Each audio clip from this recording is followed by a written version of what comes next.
All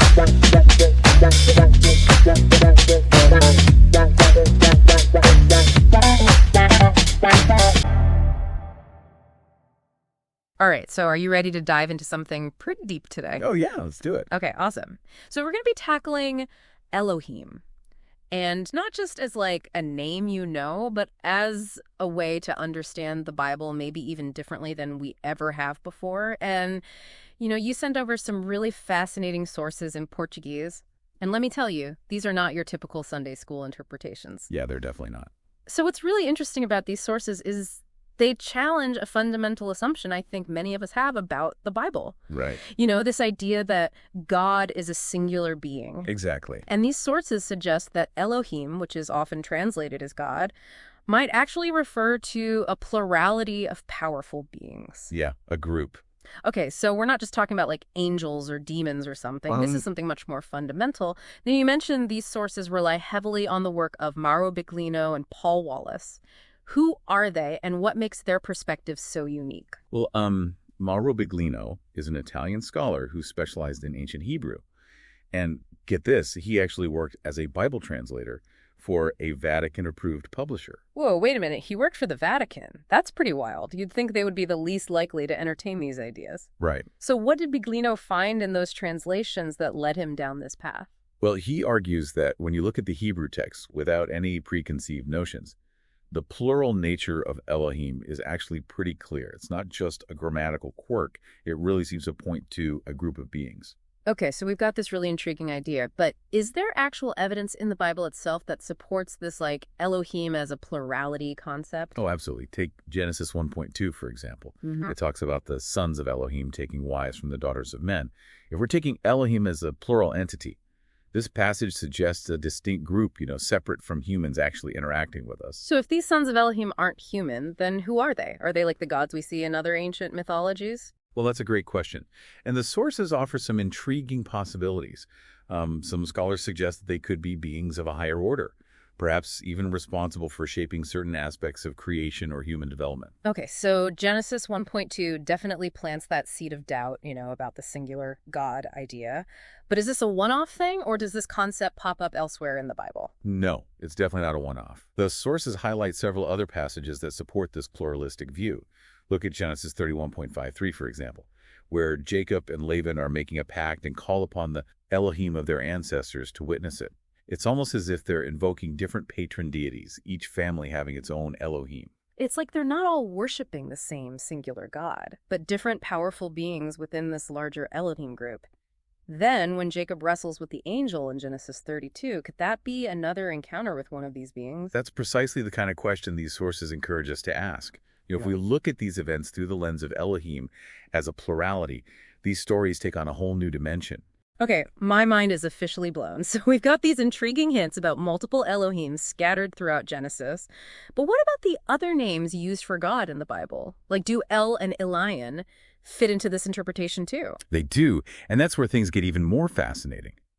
Biglino argues that Elonon, which means the highest, is actually distinct from Elohim. It's not just a synonym, but potentially a title referring to a specific being within the Elohim.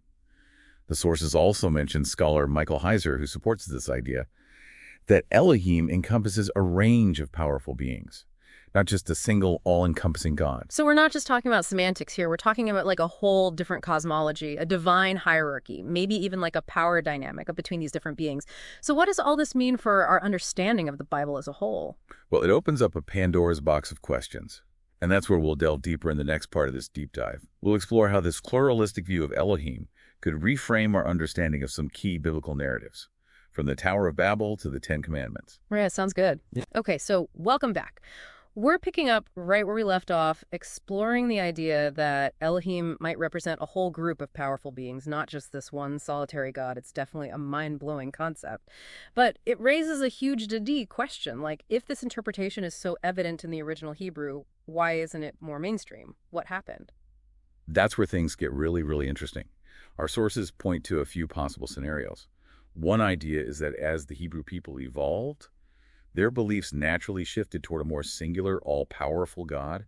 Imagine the social and political pressures at play back then, like a need for unity, a desire for a strong central religious authority, Those factors could definitely influence how beliefs evolve. That makes sense. It's easier to rally behind one set of rules, especially in times of turmoil. Yeah. But hold on, if the Bible was like intentionally edited to promote this idea of a single God, wouldn't there be more obvious traces of that? Like, how could they just erase all evidence of these other Elohim? Well, remember, we're talking about ancient times.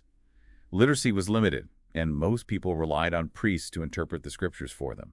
So it wouldn't necessarily take a complete rewrite to shift the narrative.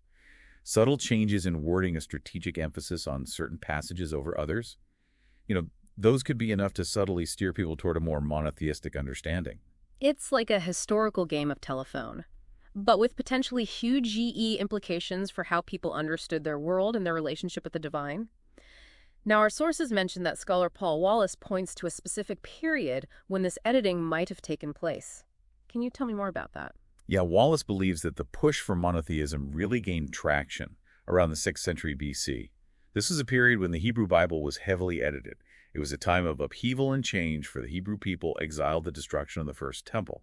Amidst all that chaos, a singular, all-powerful God could offer a sense of stability and hope. Yeah, it's almost like in times of crisis, people crave a more straightforward black and white view of the world.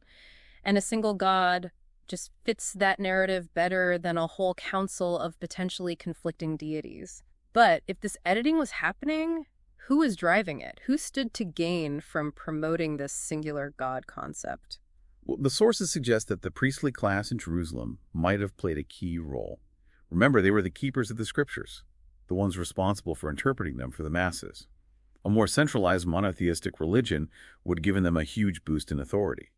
They would become the sole intermediaries between the people and this one true God. So it's not just about spiritual evolution. We're talking about power dynamics, control over the narrative, maybe even political maneuvering. But this raises another question. If the concept of Elohim as a group was so prevalent, how did they explain the shift to the people? Wouldn't people notice these changes? Especially those who were familiar with the older stories. Yeah, it's likely some did, but remember, this was a gradual process. Subtle shifts in wording over time. Instead of completely rewriting the stories, the editors might have just tweaked certain phrases to align with the monotheistic agenda. For example, instead of the Elohim did this, they might have changed it to Yahweh did this. And they could even use existing plural forms of verbs and nouns to their advantage, arguing that it was just a poetic way of emphasizing God's majesty and power. Wow. It's amazing how something as seemingly straightforward as a word can have such a complex and layered history. It really makes you think about all the different ways information could be shaped and reshaped over time, especially when you have power and control involved. This idea of editing sacred texts, it makes you wonder how much of what we believe today about anything, not just religion, is based on the original message versus later interpretations. Have we been influenced by these historical shifts in power? That's such a powerful insight. And it's exactly what these sources encourage us to consider. It's not about blindly accepting one interpretation over another, but about approaching these texts, and really any information we encounter, with a critical and discerning eye. This deep dive is definitely making me rethink how I approach history and information in general. We've uncovered these fascinating hints about Elohim as a plurality, and we've explored how those ideas might have been intentionally downplayed or reinterpreted over time.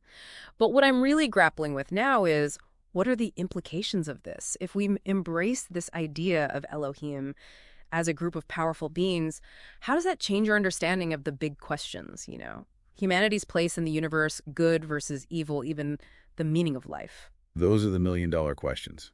And that's precisely where we'll venture in the final part of this deep dive. We'll explore how this alternative interpretation of Elohim could offer a new perspective on some of humanity's most fundamental questions. All right, welcome back to the final part of our deep dive. I don't know about you, but my head is still spinning from all this Elohim talk. We've gone from a singular God to like a potential pantheon of powerful beings. It's like the Bible just got a whole lot more complex. But here's what I'm really wrestling with. How did this change our understanding of the big picture? What does it mean for humanity? Good and evil, the meaning of life, all that heavy stuff. Well, those are the questions that have captivated thinkers for centuries. And this exploration of Elohim offers a fascinating new lens to view them through. For one thing, it shifts the whole narrative of humanity's relationship with the divine. If we're not dealing with a single creator deity, but potentially a whole council of beings who may have played a role in shaping our world, our destiny, our very nature. Well, that opens up a whole new realm of possibilities. It's like suddenly we're not just the main characters in a single story. but we're part of a much larger, more intricate cosmic drama. Okay, so let's try to unpack some of this. One thing that's always fascinated me is the whole concept of good and evil. Does this pluralistic view, change how we understand those forces? Is it still just a simple battle between God and Satan? It certainly adds a new layer of complexity. If we're talking about multiple Elohims, each with their own motivations and agendas, then that simple binary of good versus evil might not apply so neatly. Maybe we're looking at a more nuanced interplay of forces, perhaps even conflicts or alliances between different Elohim that ripple down and influence human affairs. So it's not just a cosmic chess game, it's more like a cosmic Game of Thrones. I love that analogy. It makes you wonder if those ancient stories of gods battling for supremacy, like the Greek myths, might actually reflect some deeper truth about the power dynamics at play in the universe. And if these different Elohims were associated with specific regions or groups of people, like those examples we discussed earlier, could that be where the idea of choosing sides in religious conflict originated? Maybe those ancient battles weren't just about land or resources, but about which Elohim you aligned yourself with. That's a fascinating possibility. It's a reminder that those ancient beliefs weren't just abstract ideas, they had real-world consequences, shaping how people viewed themselves, their communities, and their place in the cosmos. Okay, but here's another question that pops up for me. What about the idea of a chosen people? Does that still hold up in this pluralistic view? If there are multiple Elohim, does that mean multiple chosen peoples, each with their own special relationship with a particular being or a group of beings? That's another intriguing point. If we think back to Jacob encountering those two camps of Elohim, it does suggest the possibility of different groups aligning with different Elohim. Maybe the idea of being chosen wasn't about exclusivity, but rather about a specific covenant or purpose within this larger web of relationships. So it's less about being the only chosen people and more about being one of the chosen peoples, each playing a unique role in this grand cosmic tapestry. I love how this reinterpretation opens up the possibilities. But amidst all this cosmic drama, where does the individual fit in? What does this mean for our own personal journeys and the search for meaning? This is where things get really personal. One of those powerful takeaways from this exploration of Elohim is that it challenges the idea of a single universal truth that applies to everyone in the same way. Instead, it suggests a universe where individual paths and relationships with the divine are just as diverse as the Elohim themselves. So instead of seeking one right answer, maybe it's about finding the answers that resonate with us on a personal level. And that might look different for each individual, just like those ancient families calling upon the Elohim of their ancestors. It's like each of us has our own unique path to forge within this grand interconnected web of existence. Exactly.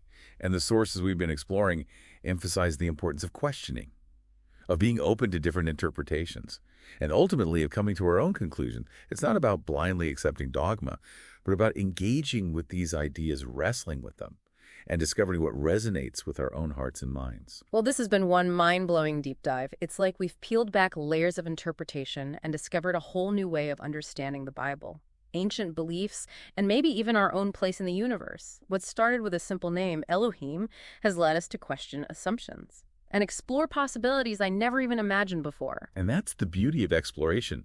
It's not about finding all the answers, but about opening ourselves up to new questions, new perspectives, and new ways of seeing the world. Beautifully said. And for those of you listening, I encourage you to continue this exploration. Don't be afraid to dig deeper, to question assumptions, to seek out different interpretations. Who knows what fascinating truths you might uncover along the way. You know, the journey of discovery is often more rewarding than the destination itself. Couldn't agree more.